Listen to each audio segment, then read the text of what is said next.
నమస్తే, welcome to prime 9 special analysis. నేను సునీల్. ఏపీలో రాజకీయం రసవత్తరంగా జరుగుతోంది. ఇప్పటికే ఎన్నికల హడావిడి పీక్ స్టేజ్లో ఉంది. నేతలందరూ కూడా పార్టీలు మారే వాటిల్లో బిజీగా గడుపుతున్నారు. ఇంకా సిద్ధమంటూ వైనాట్ 175 అంటూ ముందు నుంచి అధికార పార్టీ కసరత్తు చేస్తున్న సంగతి అందరికీ తెలిసిందే. ఈ క్రమంలోనే 175కి 175 స్థానాలు గెలుచుకునే వ్యూహంలో భాగంగా స్థాన చలనాలను కల్పిస్తున్నారు అక్కడ ఉన్నటువంటి ఆయా ప్రాంత నియోజకవర్గాల నేతలకు. ఈ క్రమంలోనే వాళ్ళ మీద ఉన్నటువంటి అసమ్మతిని పార్టీకి తగలకుండా పార్టీ మీద ఉన్నటువంటి పాజిటివ్నెస్ని అక్కడున్న నిలబెట్టేటువంటి పర్సన్ మీద ప్రయోగించేటువంటి క్రమంలో నేతల్ని మారుస్తూ పార్టీకి నూతన జోష్ని నింపుతుంది అధినాయకత్వం. ఈ క్రమంలోనే సాక్షాత్తు వైసీపీ అధ్యక్షుడు అధినేత అయినటువంటి జగన్మోహన్ రెడ్డి కూడా తన స్థాన చలనాన్ని కోరుకుంటున్నట్లుగా తెలుస్తోంది. పులివెందులని తన కంచుకోటగా మలుచుకున్నటువంటి జగన్మోహన్ రెడ్డి ఇప్పుడు ఆ స్థానం నుంచి పక్కనే ఉన్నటువంటి జమ్మలమడుగు నుంచి పోటీ చేయాలని ఆయన ఉబలాట పడుతున్నట్లుగా తెలుస్తోంది. ఎందుకంటే దీనికి కూడా ఒక స్టోరీ ఉందంటున్నారు రాజకీయ విశ్లేషకులు. అదేంటంటే వైఎస్ వివేకానందరెడ్డి హత్య తర్వాత ఏపీలో రాజకీయాలు 2019 ఎన్నికల ముందు ఏ విధంగా మారాయో అందరికీ తెలిసిందే. వైఎస్ వివేకానంద హత్య కేసు వైసీపీకి చాలా అప్పట్లో పాజిటివ్ వేవ్ని తీసుకొచ్చిందని చెప్పాలి. సానుభూతి ఓట్లను కురిపించిందనే చెప్పాలి. ఈ క్రమంలో ఆ తర్వాత జరుగుతున్నటువంటి పరిణామాలన్నీ పార్టీకి అడుగడుగునా కూడా నెగిటివ్ వేవ్ని తీసుకొస్తూ వ్యతిరేక పవనాలను వీచేటువంటి పరిస్థితిని తీసుకొచ్చింది. ఈ క్రమంలోనే ముందు నుంచి కూడా ఆ కుటుంబం వైఎస్ వివేకానందరెడ్డి కుటుంబం, వైఎస్ జగన్మోహన్ రెడ్డి కుటుంబం వేరువేరుగా ఉన్నట్లుగా కనపడటం, అలాగే వేరుపడటం అండ్ ముందు నుంచి కూడా వైఎస్ సునీత సింగిల్గానే కేసుకు సంబంధించి సుప్రీంకోర్టు దాకా వెళ్ళి రాష్ట్రంలో న్యాయం జరగట్లేదని సుప్రీంకోర్టుకు వెళ్ళి అక్కడ కేసు పెట్టడం, కేసు పెట్టి సుప్రీంకోర్టులో తన వాదనలు తానే వాదించుకుంటాం కూడా జరగడం మనం చూసాం. ఇప్పుడు రీసెంట్గా మాదాపూర్లో కూడా ఆవిడ కేసు ఫైల్ చేశారు.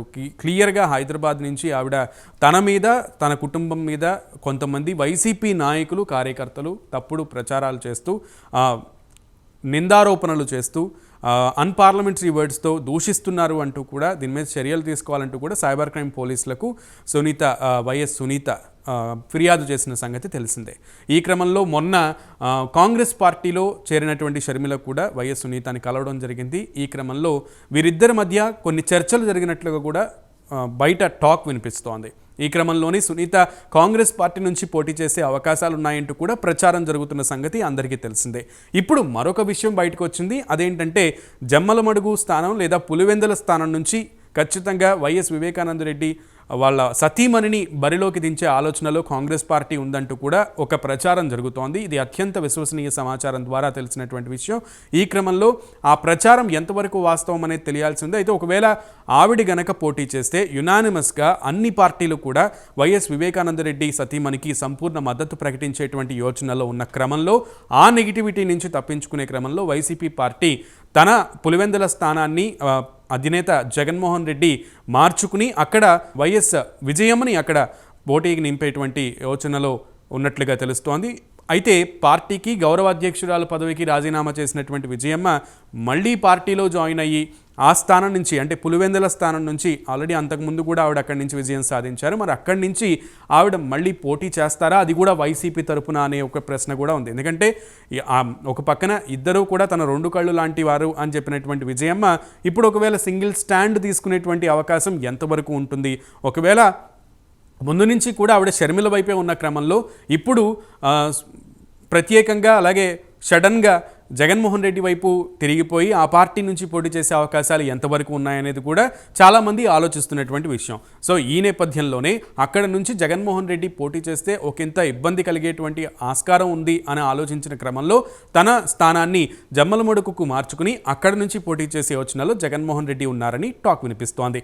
ఒకవేళ వైఎస్ వివేకానందరెడ్డి వాళ్ళ సతీమణి పులివెందుల నుంచి పోటీ చేస్తే కనుక దానికి దీటుగా ఆ పోటీతత్వానికి దీటుగా వైసీపీ నుంచి విజయమ్మని పోటీ చేసే యోచనలో వైసీపీ అధిష్టానం ఉన్నట్లుగా తెలుస్తోంది.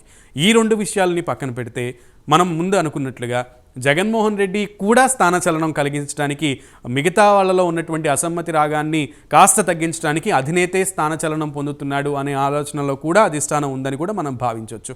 సో మరికొన్ని రోజుల్లో ఎన్నికల స్కెడ్యూల్ విడుదల కానున్న నేపథ్యంలో ఇప్పటికే 7 విడతలుగా లేదా 6 విడతలుగా వైసీపీ తన లిస్ట్ని ప్రకటించింది. అందులో చాలామందికి స్థానచలనాలు కల్పించింది. ఇప్పుడు తర్వాత ప్రకటించబోయే లిస్ట్లో జగన్మోహన్ రెడ్డి కూడా తన స్థానాన్ని చలనం చేసుకుంటారా లేదా అనేది వేచి చూడాల్సిన విషయం. అయితే రానున్న రోజుల్లో ఎవరు ఎక్కడి నుంచి పోటీ చేస్తారనేది సుస్పష్టం కానుంది. ఈలోపు ఈ ఊహాగానాలన్నిటికీ తెరదించేలాగా అధినేతలు లేదంటే ఆయా వ్యక్తులే క్లారిటీ ఇచ్చుకోవాల్సిన ఆవశ్యకత ఎంతైనా ఉంది.